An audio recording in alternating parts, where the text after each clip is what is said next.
Bonjour et bon après-midi, mesdames et messieurs. Je suis Alexandre Fazel, le représentant permanent de la Suisse auprès des Nations Unies et des autres organisations internationales ici à Genève, et je vous salue bien cordialement.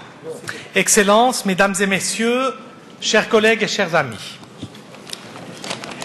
c'est pour moi un honneur de vous accueillir cet après-midi ici à Genève, au Centre international des conférences de Genève, pour la cérémonie d'ouverture du Congrès mondial sur la justice juvénile.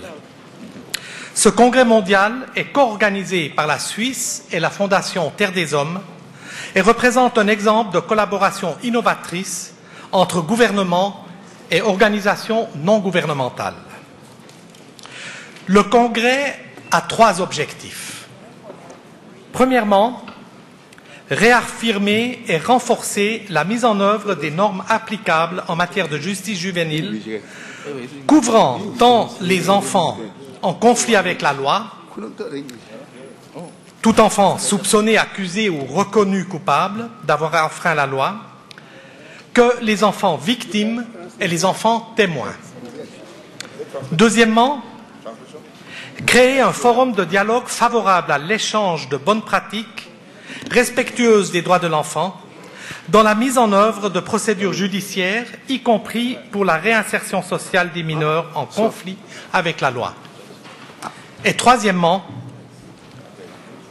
améliorer la coopération internationale et le suivi en la matière.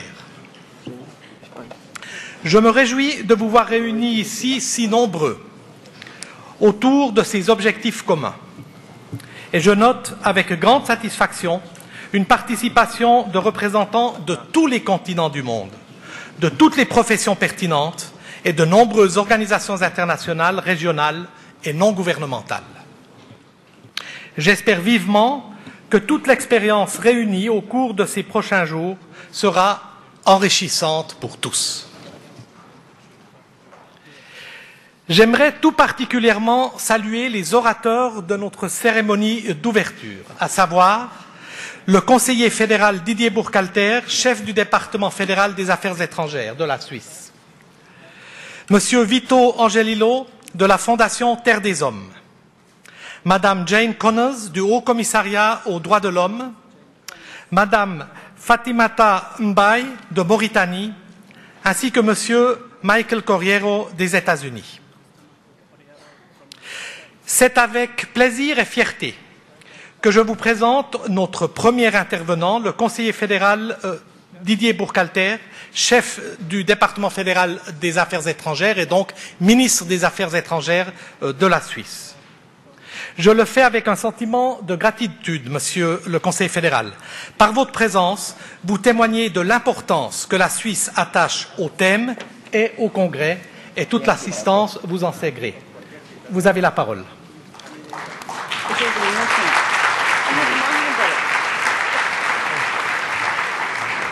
Mesdames et messieurs, et chers amis venant d'à peu près tout le monde, j'aimerais vous souhaiter une très cordiale bienvenue à Genève, au nom des autorités de la Suisse, au nom de mon gouvernement.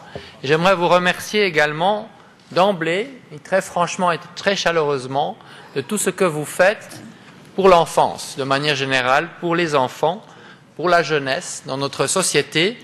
La jeunesse, c'est quelque chose de si important et c'est également la jeunesse qui a été mise au centre des activités du gouvernement, tout spécialement l'année passée. Et c'est pourquoi j'aimerais commencer au fond par une rencontre, par vous parler et évoquer une rencontre. Il y a quelques mois, en octobre en fait de l'année passée, j'ai accueilli en Suisse une jeune femme, Madame Victoria Nyanjura. Elle est venue nous parler et parler à d'autres jeunes Suisses de sa vie.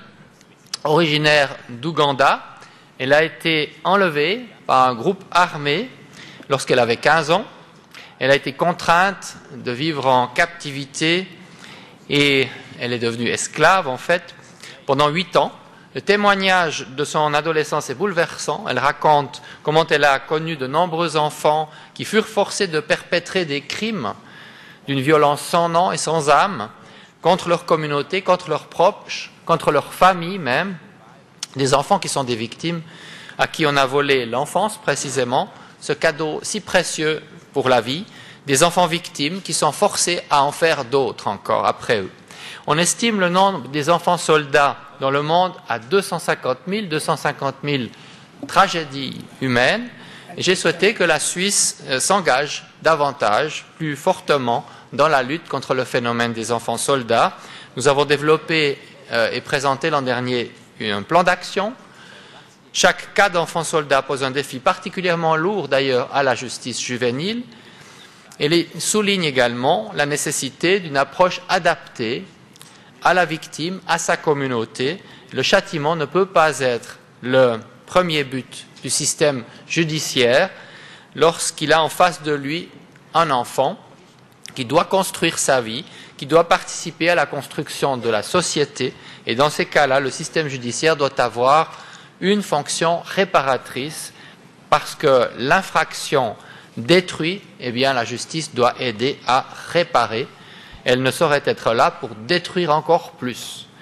Et les atrocités que les enfants soldats sont forcés de commettre sont un exemple extrême, bien sûr, des défis pour la justice juvénile. Mais tout enfant et tout jeune qui entre en conflit avec la loi est en droit d'attendre un traitement particulier de la part du système judiciaire, car il bénéficie d'une protection spéciale due à la nature même de l'enfance, une protection qui est reconnue et qui est assurée par la Convention sur les droits de l'enfant. Et si la justice juvénile concerne en premier lieu les enfants en conflit avec la loi, il est aussi important, bien sûr, de ne pas perdre de vue, comme cela a été dit tout à l'heure par l'ambassadeur Fazel, les enfants victimes et puis aussi les enfants témoins, ce qui peut être très difficile, et ils sont eux aussi vulnérables. Eux aussi ont une dignité, eux aussi ont un statut dont la défense exige des intérêts et des égards particuliers, parce qu'ils sont des enfants. Or, nous savons depuis longtemps, au moins depuis Jean Piaget, qui était un Neuchâtelois, comme moi-même d'ailleurs, donc un habitant du canton de Neuchâtel en Suisse, qui a changé notre vision de l'enfance et de l'enfant dans le monde depuis cette ville de Genève, où nous nous réunissons aujourd'hui tous ensemble. Nous savons donc depuis ce moment-là que les enfants sont précisément des enfants et non pas des adultes en miniature. Ils sont ces êtres en construction qui développent leur intelligence du monde en assimilant ce qu'ils découvrent, et nous ne voulons pas qu'ils assimilent une perception violente, brutale, injuste du monde, ni de la justice, et cela par respect pour l'enfant, pour la justice et pour l'avenir. Dans de nombreux pays, les moins de 18 ans représentent entre 40 et 50% de la population, donc la quasi-moitié de la population a 18 ans ou moins.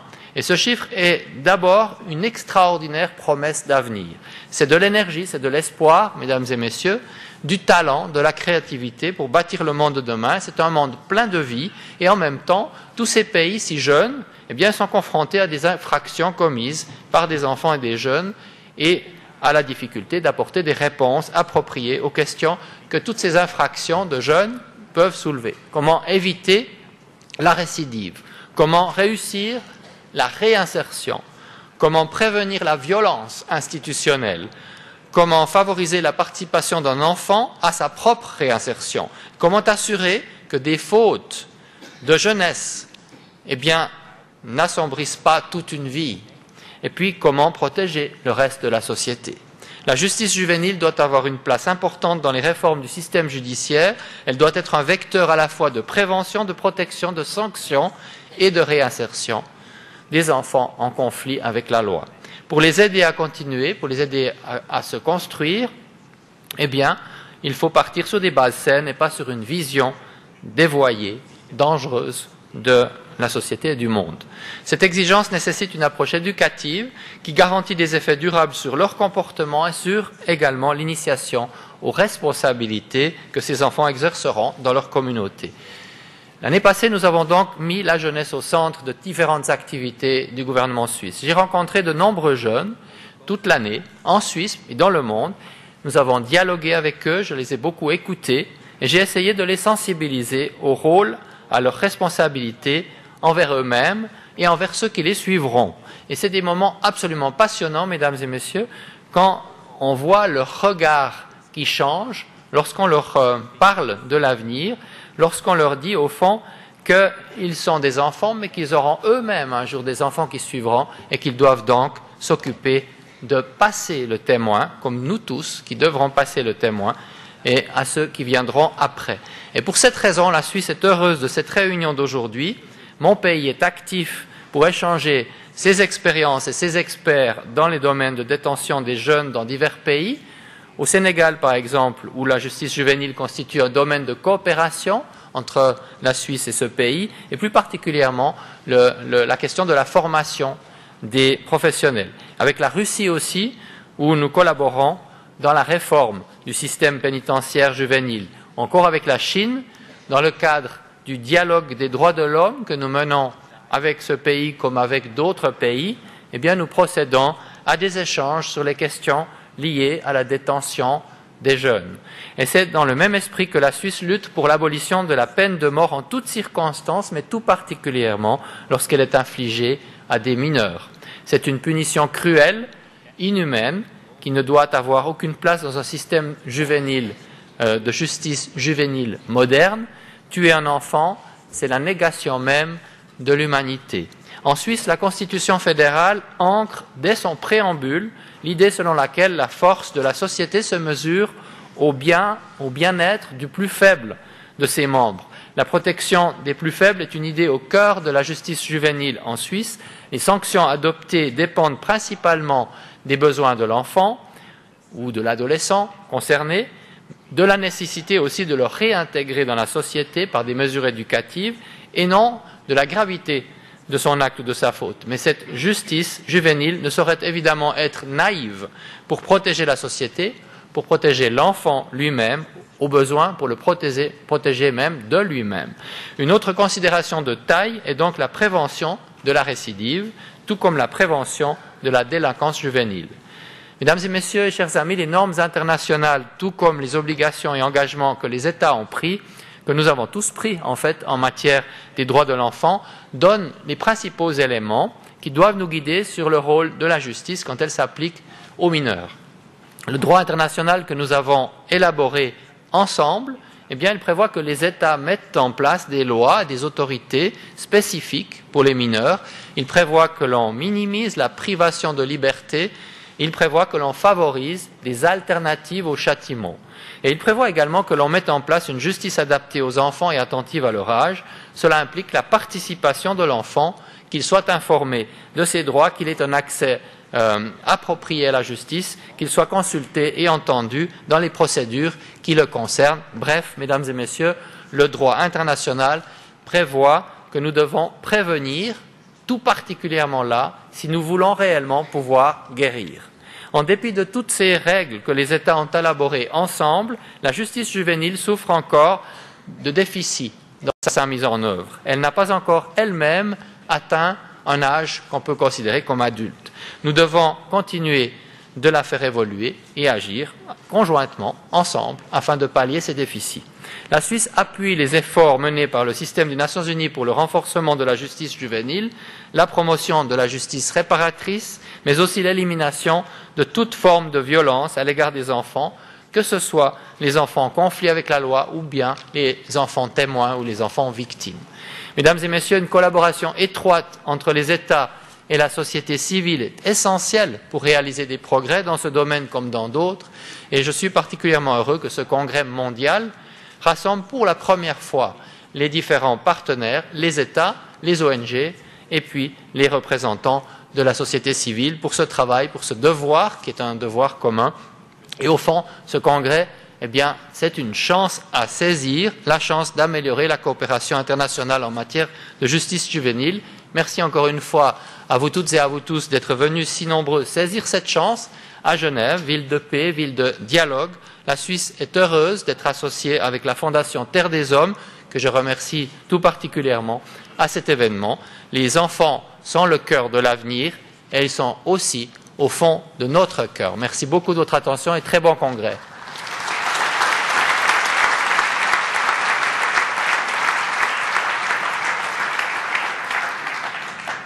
Je vous remercie, Monsieur le Conseiller fédéral.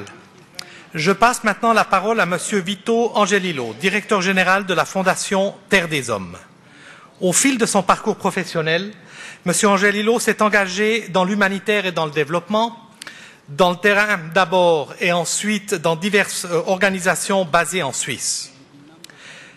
L'action sociale est au cœur de son engagement personnel. Monsieur Angelillo, vous avez la parole.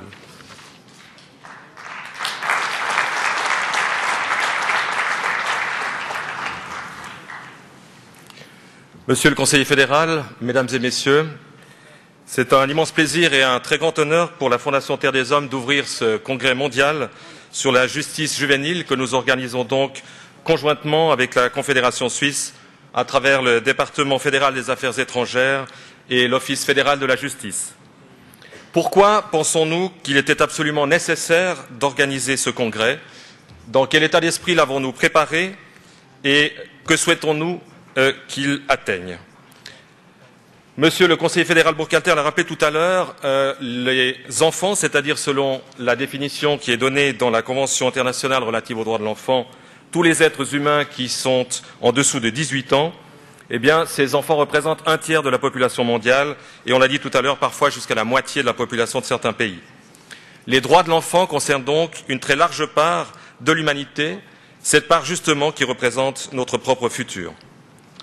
Vous le savez certainement également, la Convention relative aux droits de l'enfant, qui a été adoptée par l'Assemblée générale des Nations unies le 20 novembre 1989, est la convention la plus universellement acceptée puisqu'elle a été négociée, signée et ratifiée souverainement par pas moins de 192 pays. Ainsi, et pour autant que le mot droit ait le même sens pour chacune et chacun d'entre nous, les articles 37 et 40 de la Convention, qui sont relatifs d'une part à l'administration de la justice pour les mineurs et d'autre part aux droits de l'enfant dans le contexte des procédures judiciaires, ces articles constituent de fait et devraient donc constituer également dans la pratique un socle juridique intangible appliqué de façon intégrale et quasiment universelle. Par ailleurs, le corpus des normes internationales qui existent comprend et prévoit déjà toute une série d'autres instruments également librement consentis par les États et qui sont le fruit de leur concertation permanente. Ce sont des instruments qui viennent également renforcer ce socle juridique sur lequel doit reposer la prise en compte des droits de l'enfant. La question ici n'est donc pas de revoir ou de renforcer encore cet ensemble de normes internationales, mais bien de débattre de leur application qui survient sous de multiples formes et interprétations selon la diversité des cultures. Et puisque ce congrès se situe géographiquement au cœur de l'Europe, cette Europe qui actuellement est soumise à de bien fortes tensions dans la cohabitation des cultures, nous voulons redire ici, haut et fort, que dans l'application des normes internationales, et tout particulièrement dans le domaine de la justice juvénile, la diversité des cultures est un atout et non pas un obstacle, comme d'ailleurs dans tous les autres domaines de la cohabitation humaine. C'est pourquoi nous avons jugé nécessaire d'organiser ce congrès international avec pour objectif principal de promouvoir l'application des pratiques et des normes existantes en créant une opportunité d'écoute, d'échange, de confrontation des idées et des méthodes, des outils et des leçons apprises, tant à la lumière des succès des uns et des autres que par l'analyse des échecs. Nous disons bien promouvoir l'application pratique, car en effet, la justice juvénile est à juste titre un sujet sensible du débat public, mais hélas, trop souvent traité sur la base de préjugés, de peurs, de méconnaissance des solutions alternatives existantes, de slogans médiatiques ou idéologiques, d'interprétations tendancieuses, de chiffres parfois faux, etc., etc. La question fondamentale à laquelle veut donc se confronter ce congrès n'est pas « que faut-il faire ?», mais bien « comment faire ce qui doit être fait ». Car tous les pays du monde, du sud au nord, développés ou en voie de développement, sont confrontés aux mêmes questions fondamentales. Quel type de prévention est efficace face à la criminalité juvénile? Quelles sont les solutions alternatives pour les mineurs? D'abord vis-à-vis des procédures judiciaires elles-mêmes, puis face à la privation de liberté. Quel est l'impact réel de la privation de liberté? Quels sont les droits fondamentaux de l'enfant dans une procédure? Comment prendre en compte son intérêt supérieur? Qui contrôle les conditions de détention des enfants en conflit avec la loi? Que faire avec les multirécidivistes? Les enfants sont-ils vraiment si dangereux, même s'ils commettent des délits? Qu'est-ce que la justice juvénile restauratrice? Quelles sont les statistiques existantes et que disent-elles vraiment? Donc un ensemble de questions auxquelles toutes et tous nous sommes ici confrontés et desquelles nous allons débattre pendant ces prochains jours. Et par ailleurs, les systèmes eux-mêmes sont confrontés à toute une série de questions qu'ils partagent. En matière de réinsertion, pratiquement, qu'est-ce qui fonctionne vraiment? Ou bien, comment améliorer la formation initiale et continue des agents de justice? Comment impliquer la communauté dans l'élaboration et la mise en œuvre des mesures alternatives non privatives de liberté? Comment conduire une réforme législative? Quelle est la place de la justice dite coutumière ou informelle, etc. Et encore plus généralement, et peut-être la question que l'on entend le plus souvent dans la discussion, dans le public et dans les médias, comment expliquer à cette opinion publique qu'un mineur en conflit avec la loi est d'abord et avant tout un enfant et que le chemin de rencontre entre l'intérêt supérieur de cet enfant avec celui de la communauté dans laquelle il devra se réinsérer, ce chemin passe forcément par des mesures éducatives qui visent la réinsertion et en aucun cas par des mesures de répression et d'exclusion. La Fondation Terre des Hommes travaille depuis plus de 20 ans dans le domaine de la justice juvénile et cela dans une vingtaine de pays de cultures extrêmement diverses les unes des autres. Sur la base de cette large et solide expérience, nous avons considéré que la meilleure manière de faire progresser les pratiques en justice juvénile était justement d'inviter en même temps les États d'un côté et les représentants de la société civile de l'autre. En effet, la justice est par excellence le domaine d'expression et d'exercice de la souveraineté des États. Autrement dit, il n'y a pas de justice possible sans l'État qui élabore les lois, les ratifie et les applique. C'est l'État encore qui assure le fonctionnement du système judiciaire. Et c'est l'État qui forme les policiers, les juges, les agents pénitentiaires et les assistants sociaux. Mais l'État ne peut pas tout faire, et ce n'est d'ailleurs pas forcément lui qui est le mieux placé pour tout faire.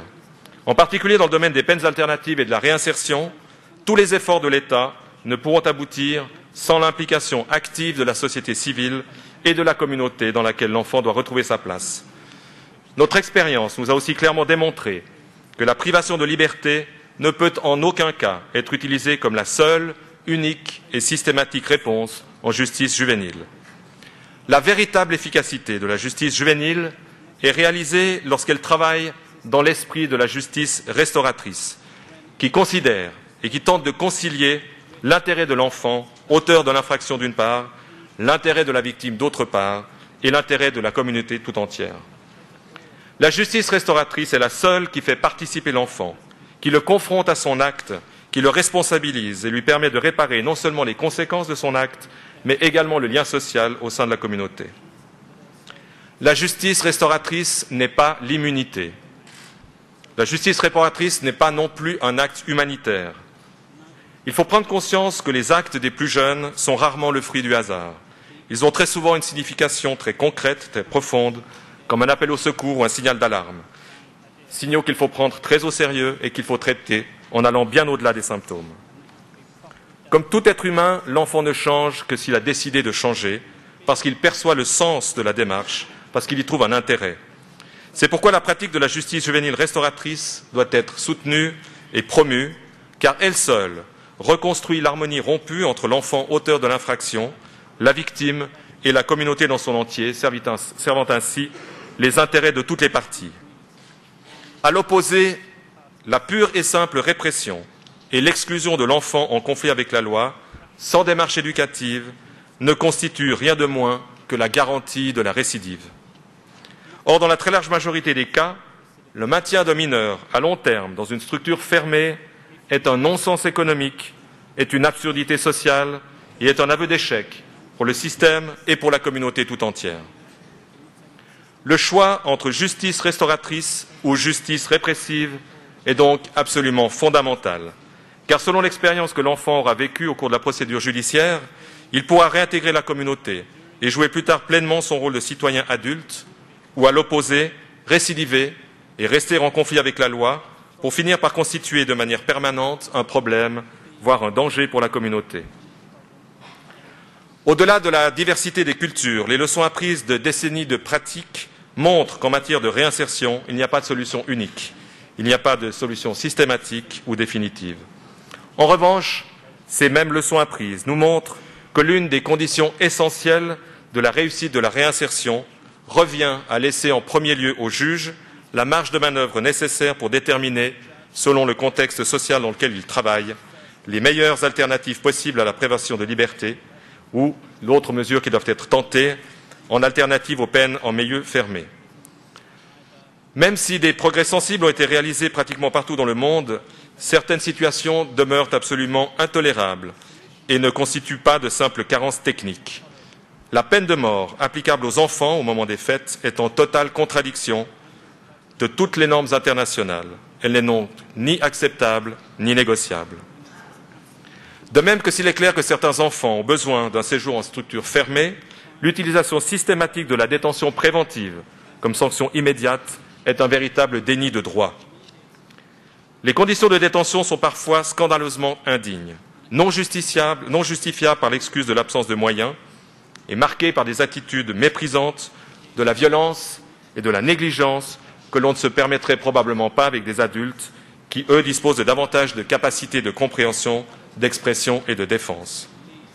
Pour faire évoluer les systèmes, les bonnes pratiques doivent donc être connues, diffusées et, si possible, transposées.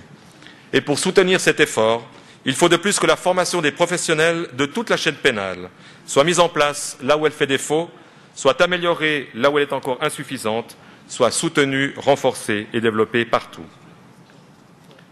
Enfin, pour tout ce qui concerne les mineurs en conflit avec la loi, on parle de beaucoup de choses, mais sait-on vraiment de quoi on parle?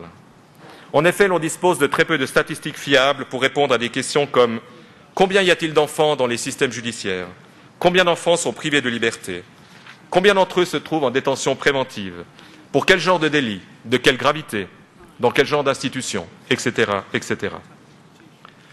La justice juvénile n'est malheureusement que rarement une priorité pour les États. Il n'en reste pas moins que la justice est de leurs compétences régaliennes et il est donc très important que les États manifestent leur intérêt et leur engagement dans ce domaine. Nous sommes donc d'autant plus heureux d'accueillir ici 94 pays qui ont répondu à l'invitation de la Suisse, ce qui représente environ 400 membres des différentes délégations gouvernementales que nous remercions tout particulièrement de participer à ce congrès. Nous sommes également très heureux d'accueillir environ 400 membres de la société civile venus à titre individuel ou en tant que représentants des 150 organisations non gouvernementales, nationales, régionales ou internationales qui se sont inscrites. Merci également d'être là. Et nous avons le plaisir d'inviter environ 80 experts qui ont accepté d'apporter leur contribution à nos travaux et qui seront très importants dans tout le déroulement de ce congrès. Merci très chaleureusement d'être ici. Ainsi, votre présence nombreuse et à toutes et à tous et votre provenance de tous les pays du monde et de toutes les régions, également l'équilibre que nous avons essayé d'obtenir entre les différents systèmes de justice, ainsi qu'entre les représentants de l'État d'un côté et les acteurs de la société civile de l'autre, tout cela en soi est déjà un succès.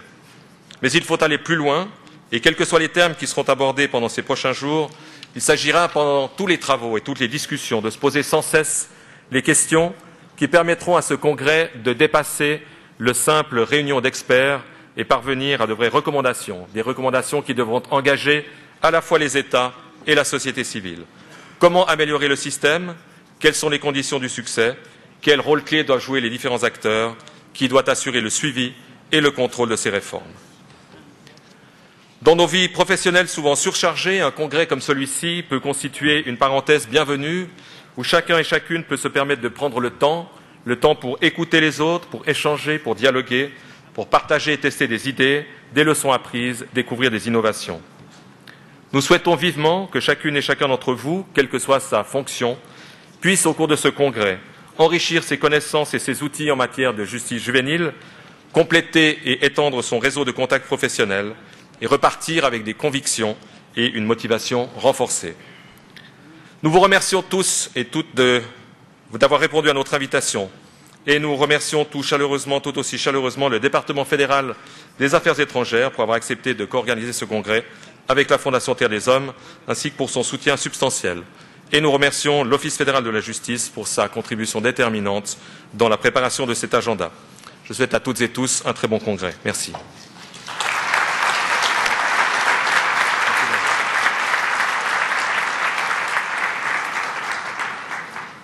Merci, Monsieur.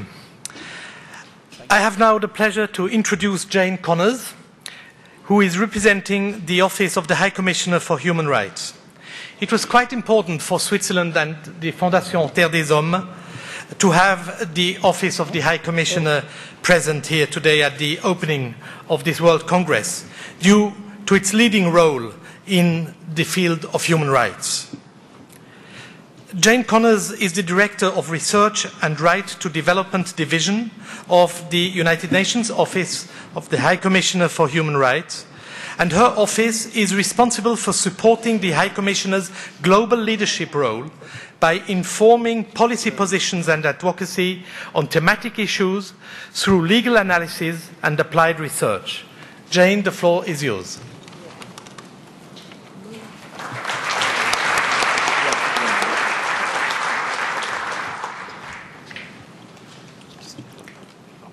Thank you very much. Excellencies, distinguished delegates, panelists, colleagues and friends.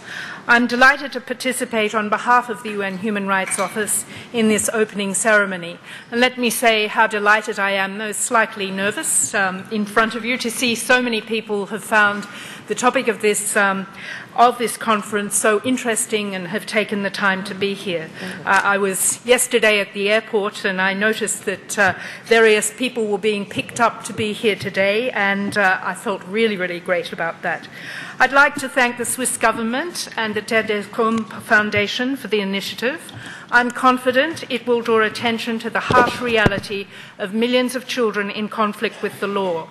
Their rights are violated in the context of criminal justice systems. I'm also confident that it will allow us to consider the situation of children who are survivors and witnesses. Violations of the rights of children in conflict with the law occur despite a very comprehensive international legal framework which contains detailed obligations for states. The Convention on the Rights of the Child, whose committee OHCHR is proud to support, in particular in its Articles 37, 39 and 40, is complemented by numerous other norms and standards relating to juvenile justice developed over the years. These include the United Nations Standard Minimum Rules for the Administration of Juvenile Justice, the United Nations Guidelines for the Prevention of Juvenile Delinquency, and the United Nations Rules for the Protection of Juveniles Deprived of their Liberty. Last year also, the General Assembly adopted the United Nations Model Strategies and Practical Measures on the Elimination of Violence against Children in the field of crime prevention and criminal justice. These provide very welcome and very strong guidance. The norms and standards that I've referred to define what is required for an effective juvenile justice system.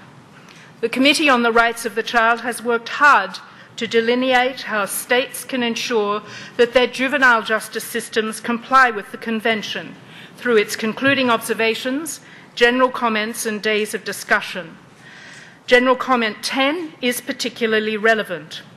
International guidance favours increased use of alternative measures such as diversion and restorative justice and other options to respond to children in conflict with the law in an effective way.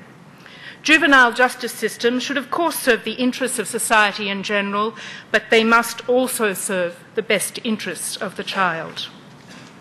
However, in seeking to translate these standards into reality, we face enormous challenges. One of the most complex issues concerns the public perception that juvenile delinquency is increasing. This perception appears to be based on a few serious cases overstated by sensationalist media rather than reality. But perceptions such as these shape opinions and influence political discourse and often inspire laws, policies and programs that disregard children's rights.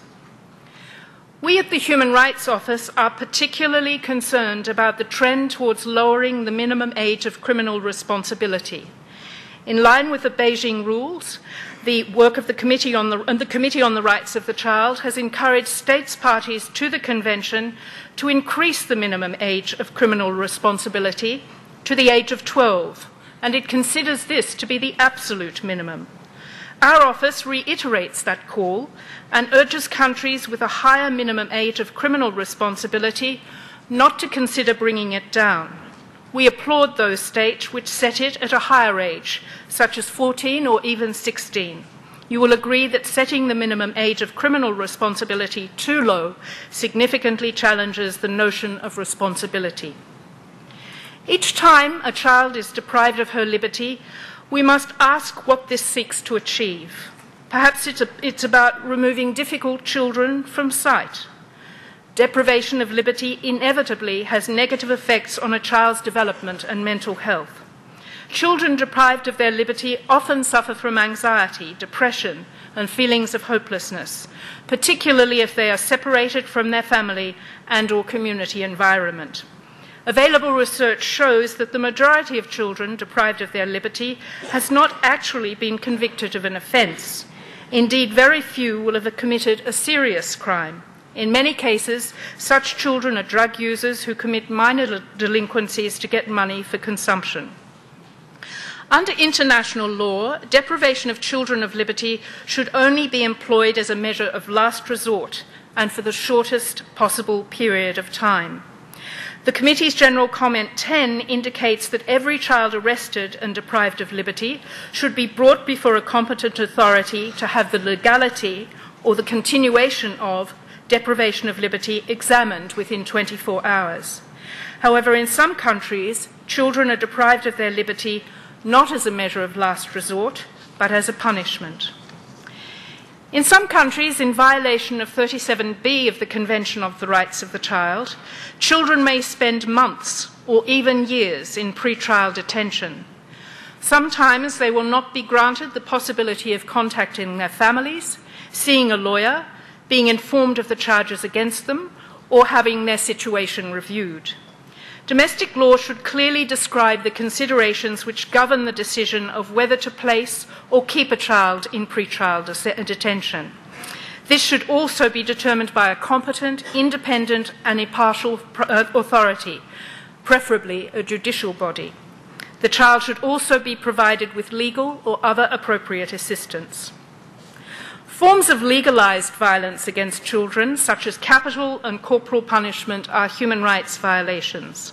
Although prohibited by the International Covenant on Civil and Political Rights and the Convention on the Rights of the Child, some states continue to impose death sentences for crimes committed by children when they were under 18 years of age, or indeed they impose that penalty on people under the age of 18. In contravention to the prevention of torture enshrined in many international instruments, about 30 countries maintain corporal punishment as part of sentencing. In some states, this includes caning, flogging, stoning, or amputation. In more than 60 states, corporal punishment and other forms of violence are legally permissible disciplinary measures in penal institutions. There, children may be beaten, caned, and restrained to enforce discipline. I'm happy to see that more detailed information on corporal punishment is available to you in the very helpful publication which has been circulated by the Global Initiative to End All Corporal Punishment of Children today. Excellencies, distinguished delegates, colleagues, and friends, this year we commemorate the 25th anniversary of the entry into force of the Convention on the Rights of the Child. We also continue to celebrate the entry into force less than 1 year ago of the third optional protocol on a communications procedure to that convention. In states parties to this protocol, this gives a voice to all children, including children in conflict with the law and children in contact with the law. This World Conference offers a welcome forum in which to discuss ways to translate the international standards and practical guidelines, some of which I've touched on and of course of which there's no shortage, into justice systems, so that they serve the aims of justice, rehabilitation and social integration for every child in conflict with the law, and they are in full conformity with international human rights law. To achieve this is an imperative, and I think it's an imperative which is certainly possible. It is not something that we should shy away from.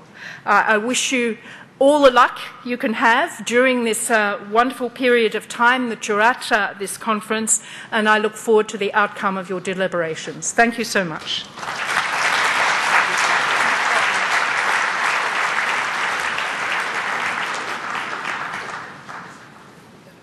Merci, Madame. J'ai maintenant l'honneur de vous présenter Maître Fatimata Mbaye de Mauritanie.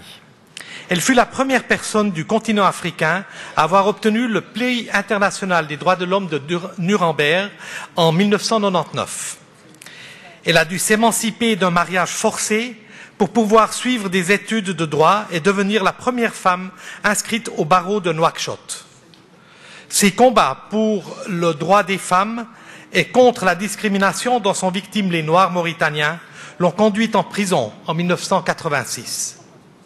Elle a été élue en janvier 2014 membre de la Commission internationale d'enquête sur la situation des droits de l'homme en République centrafricaine. Par ailleurs, elle est depuis de nombreuses années l'avocate de mineurs en conflit avec la loi dans le cadre du programme de Terre des Hommes en Mauritanie. Maître Mbaye, vous avez la parole.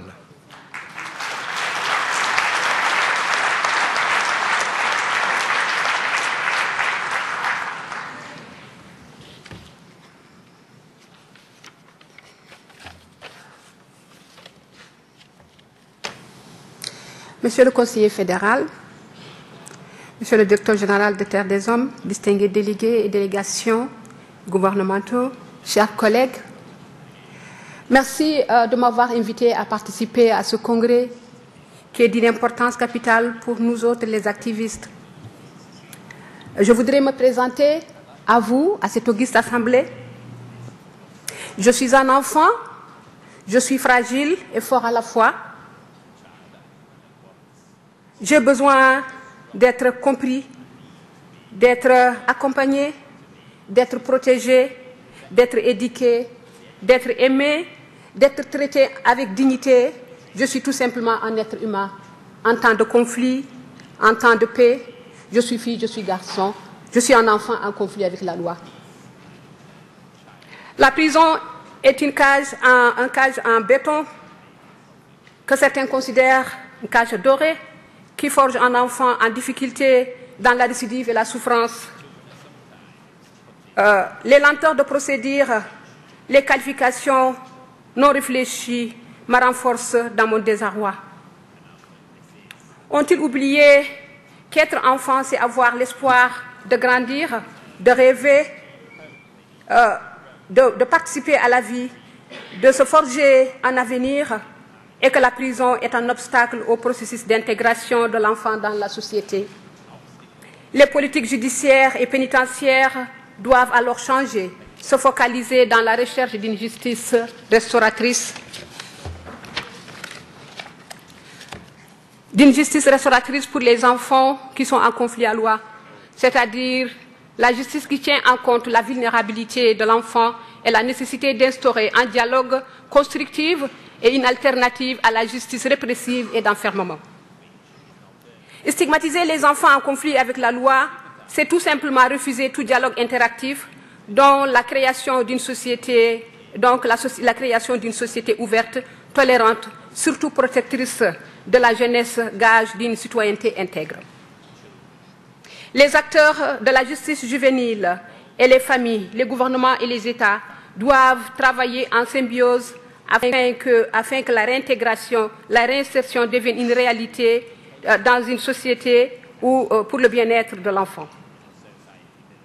Nous ne saurons finir ce petit discours, chers collègues, chers amis, chers délégués, sans dire un grand merci à la délégation Terre des Hommes, particulièrement M. Bernard Boyton, qui nous a trouvés en 1997 dans notre bureau pour nous proposer de travailler pour la justice juvénile en Mauritanie. Un grand merci aussi à monsieur et à mon confrère, maître François Diassi, qui a accompagné les juges mauritaniens et les avocats mauritaniens dans la recherche d'une justice juvénile convenable à la jeunesse mauritanienne. Un grand merci à tous les délégués qui se sont succédés au bureau de Terre des Hommes Nouakchott pour accompagner les juges, accompagner les magistrats, les avocats, les policiers, les gendarmes, les gardes de prison, mais aussi les familles et les enfants. Merci pour cet accompagnement. Merci pour trouver tout simplement une justice répondant à mon espoir, celui d'être un enfant épanoui au sein de ma société. Merci beaucoup.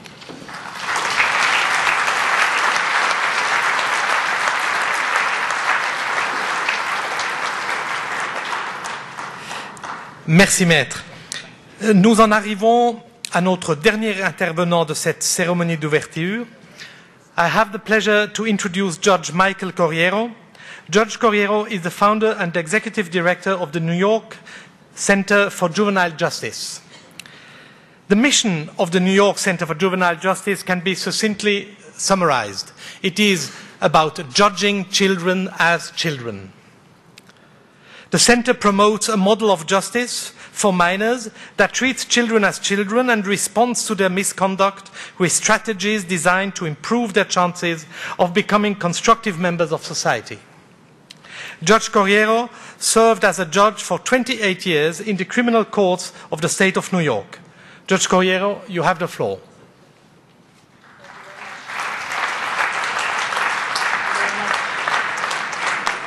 Thank you very much. I'm really honored to be with you today, and I want to thank the distinguished panelists for their remarks. And I have a special word for my neighbor there on the far right, although she's actually on the far left. But I would say my neighbor on the far right, Fatimata Mbai, who is a woman of great character, courage, and conviction, who has not only sacrificed her time, but on occasion her liberty for justice for children, and she stands as a model for all of us. And so thank you much for that. This is my first visit to Geneva, and as one of the panelists indicated, this home of dialogue.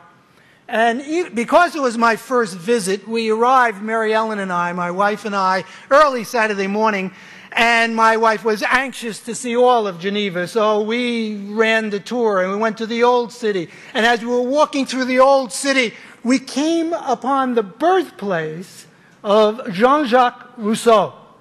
Now, Jean-Jacques Rousseau is an 18th century philosopher and author who taught us much about the true nature of children and childhood. And in particular, when it comes to children, the judge who judges least judges best.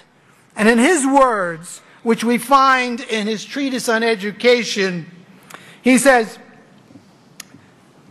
"Hold childhood in reverence, and do not be in any hurry to judge it for good or ill." In other words, let nature take its course. And as I said, the judge who judges least judges best. And one phraseology, he said, childhood is sleeping reason. And we're here today because we want to give children room to reform, room to become whatever God has in store for them, room for them to fulfill their destinies. Someone asked me at the press conference this morning, why? Why should we treat children as children? And I said, how many of you have ever been 14? Let me see a show of hands. How many of you have ever been 14? Of course, it's a rhetorical question, but the idea is, how would you like to be defined forever by what you did at 14? I don't want to be defined, frankly, by anything I did before I was 40. Never mind 14.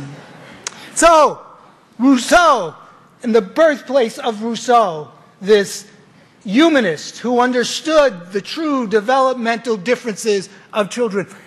Geneva is also the birthplace of the first Declaration on the Rights of the Child, adopted in 1924 by the League of Nations here in Geneva, and that's why it's called the Geneva Declaration. And there are some powerful words in that declaration. The words are these: mankind, humanity, owes to the child the best it has to give. The best that it has to give. And that's what this Congress is about. We are going to take advantage of the opportunity to give children the best that we have to give. And so I'm very proud to be a part of this endeavor this week. Let me tell you a little bit about my background, because the next question that I was asked at the Swiss press conference is, well, you come from America. And coming from America, you know, I used to say, whenever I'd be invited to international conferences, that there were only 2 nations in the world that have not yet ratified the United Nations Convention on the Rights of the Child: Somalia and the United States. But now I'm informed that there's only 1 nation in the world that hasn't ratified the Convention on the Rights of the Child, and that still is the United States. Well, this may be so, but I can assure you there are many individuals, many lawyers, many activists, many judges who feel as I do that the United Nations Convention on the Rights of the Child is the embodiment of a document that reflects the true nature of children and the way in which we as a society have to deal with them. And as Nelson Mandela once said, that there is no keener revelation of a society's soul than the way in which it treats its children. So I was a judge for 28 years in New York City, actually, in particular. In the last 16 years, I had the responsibility of resolving the cases of all the 13, 14, and 15-year-old children who are being prosecuted automatically as adults, because I'm an adult court judge, I was never a juvenile court judge, automatically as adults because of the serious nature of the charges against them. And this is despite their individuality, despite their potential, and despite the extent of their involvement in the underlying crime. And I saw my responsibility as finding a way to channel out of the system as many children as we could, and yet securing the safety of the community. And there were 3 concepts that attached to me during the process. The first is to look at best practices in dealing with children. And the second was applying international norms in my relationships with them. And the third was integrating restorative justice principles in whatever way that I could in the resolution of these cases. And when I talk about international norms, of course, I come standing on one leg because the United Nations Convention on the Rights of the Child has not been adopted by the United States. But even on the other 3 legs of that chair that's out there, I think we can appreciate that there are 3 very important principles that are going to really take up much of our time here this week. And they're found in Article 3, Article 37, and Article 40 of the United Nations Convention on the Rights of the Child. Article 3, the idea that we must consider in all of our actions towards children their best interests. Their best interest. And in Article 37, the idea that the deprivation of liberty should be the last resort when you're taking the measure, if you will, of the child before you. And then the third, which is really the one that has gripped me the most, is that each child, regardless of the offense, should be treated with dignity and respect, so that we can promote in them a respect for the fundamental rights of others. And we should take into consideration their age and the fact that whatever we do should be from a reintegrative perspective, so that they will have the opportunity to lead a constructive life. Now, these concepts, these international norms, if you will,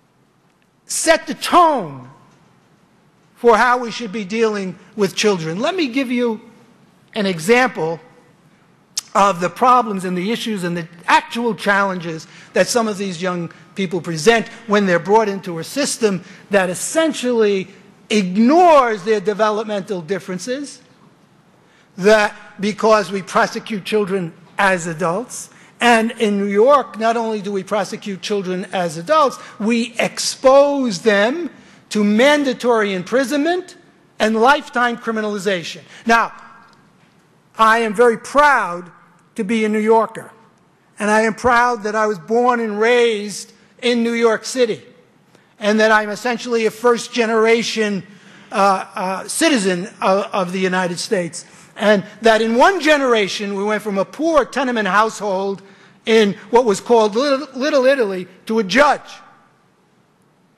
And this opportunity, for me, is what inspires me and motivates me in dealing with many of the young people that came before me. But let me give you an example of some of the issues that they present. We had this 14-year-old African-American girl. We'll call her Loretta. That was not a true name. She was riding on the subway one morning on her way to school with her girlfriend, who was a little bigger than she was, a little tougher. And they were sitting across the way from another group of young women also on their way to school. And the girl that was with Loretta said to Loretta, "Loretta, look at those earrings," because one of the girls sitting across had these beautiful earrings. What do you call them? Hoops. She had these hoop earrings. She had pierced ears, and she had these hoop earrings. And the girl that was with Loretta said to Loretta, "Loretta, look at those earrings. I like them. I want them." And the bully got up, and Loretta got up with her, and they hovered over this little girl. And the bully said to the little girl, "Give me your earrings."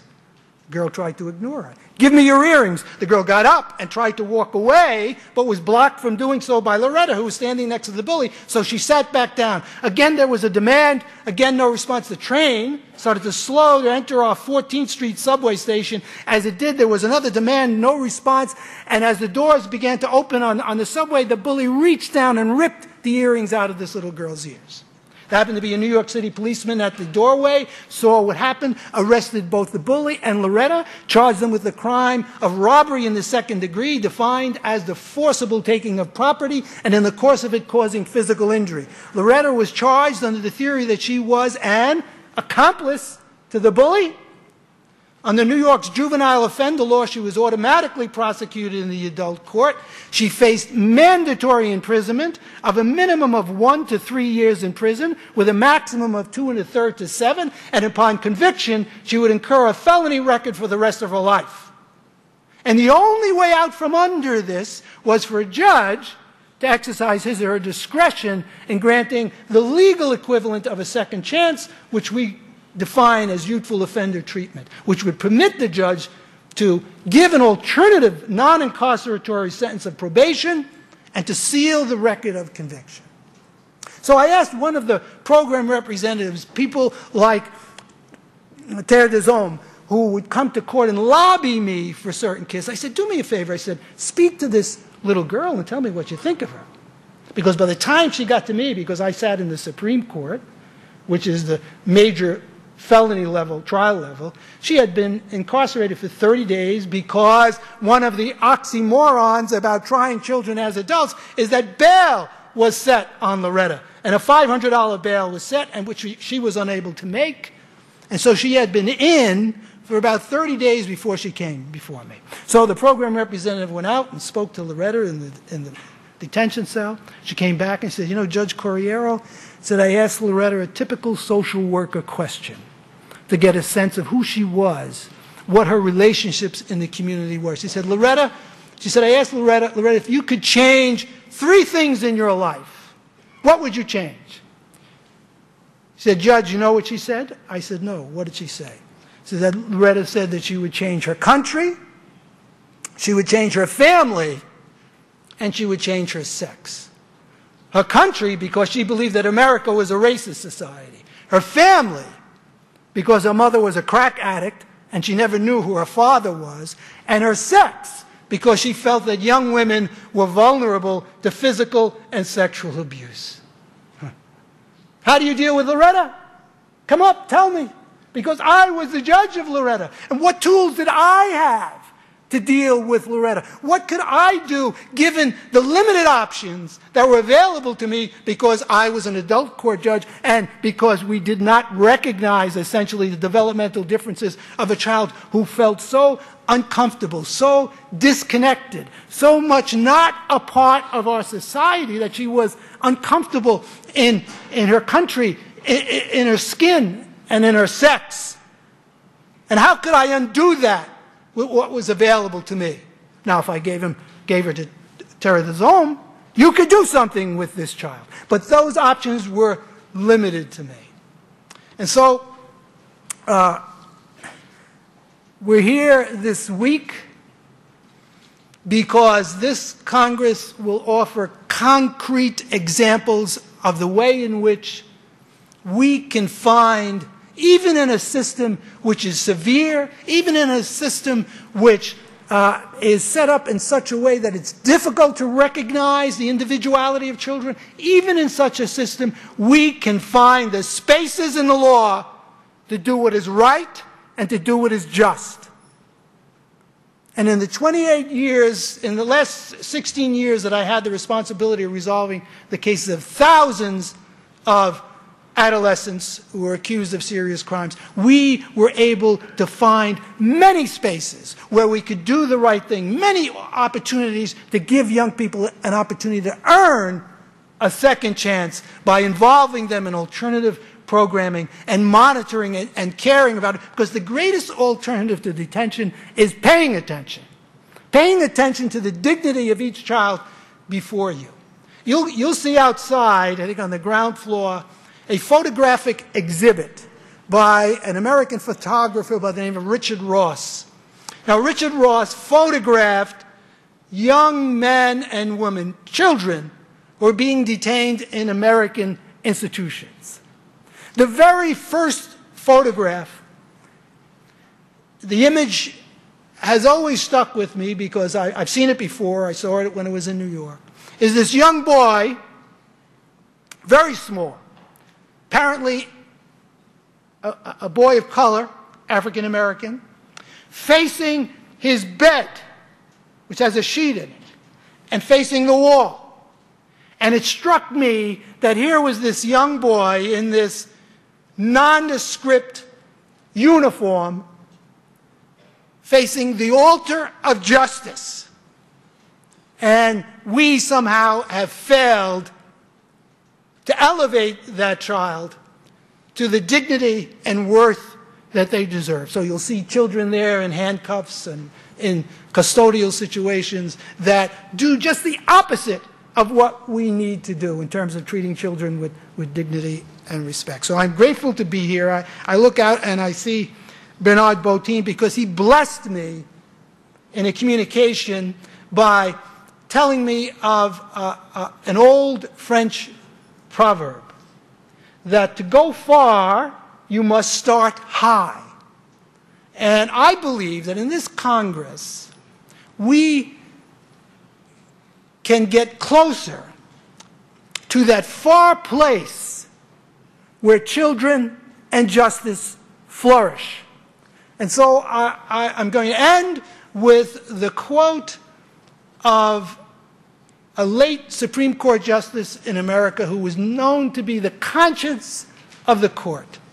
And he said, if due process values are to be preserved in the bureaucratic state of the late 20th century, it may be essential that officials possess passion, the passion that puts them in touch with the dreams and disappointments of those with whom they deal, the passion that understands the pulse of life beneath the official version of events. Thank you for letting me share my passion with you.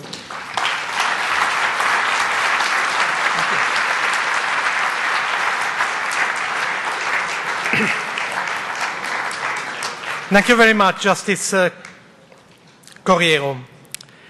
Je souhaite remercier très sincèrement tous les orateurs de cette cérémonie d'ouverture, Monsieur le Conseil fédéral, Monsieur le Directeur général, Madame la Directrice, Maître, Monsieur le Juge, pour vos propos extrêmement forts. Je suis convaincu que vos réflexions vont grandement stimuler les travaux de notre Congrès. C'est ainsi que se termine cette cérémonie d'ouverture et c'est avec plaisir et émotion que je déclare le Congrès mondial sur la justice juvénile ouvert.